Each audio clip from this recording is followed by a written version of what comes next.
अब मैं न पहले जैसा रहा हूँ, न वैसा बन सकता हूँ। जैसा लोग मुझे देखना चाहते हैं। मैंने अपने अंदर के अंधेरे को कबूल कर लिया है। हर दर्द हर उदासी को अपना हिस्सा मान लिया है।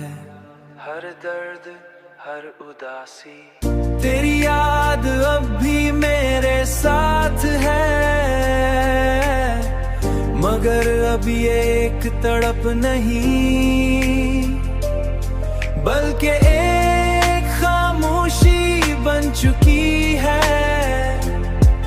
एक ऐसी खामोशी जो मेरे साथ चलती है, मेरे साथ चलती है। मैंने जान लिया है कि कुछ कहानियां कभी खत्म नहीं होते, कि कुछ कहानियां कभी खत्म नहीं होते। वो बस आस्ते आस्ता इंसान के अंदर दफन हो जाती हैं, और फिर वही दफन कहानियां उसकी जिंदगी बन जाती हैं। तेरी याद अब भी मेरे साथ है, मगर अब ये एक तड़प नहीं,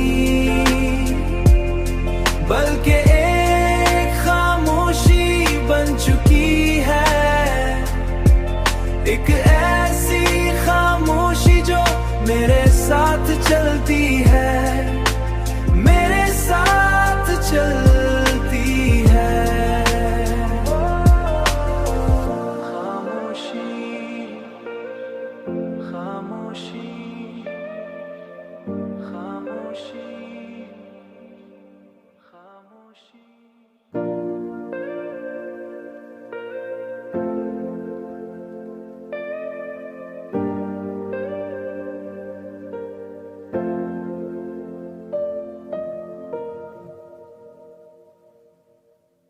अब मैं न पहले जैसा रहा हूँ, न वैसा बन सकता हूँ। जैसा लोग मुझे देखना चाहते हैं। मैंने अपने अंदर के अंधेरे को कबूल कर लिया है। हर दर्द हर उदासी को अपना हिस्सा मान लिया है। हर दर्द हर उदासी तेरी याद अब भी मेरे साथ है, मगर अब ये एक तड़प नहीं, बल्कि एक खामोशी बन चुकी है। एक ऐसी खामोशी जो मेरे साथ चलती है, मेरे साथ चलती है। मैंने जान लिया है कि कुछ कहानियां कभी खत्म नहीं होते, कि कुछ कहानियां कभी खत्म नहीं होते। वो बस आस्ते आस्ता इंसान के अंदर दफन हो जाती हैं, और फिर वही दफन कहानियां उसकी जिंदगी बन जाती हैं। तेरी याद अब भी मेरे साथ है, मगर अब ये एक तड़प नहीं, बल्कि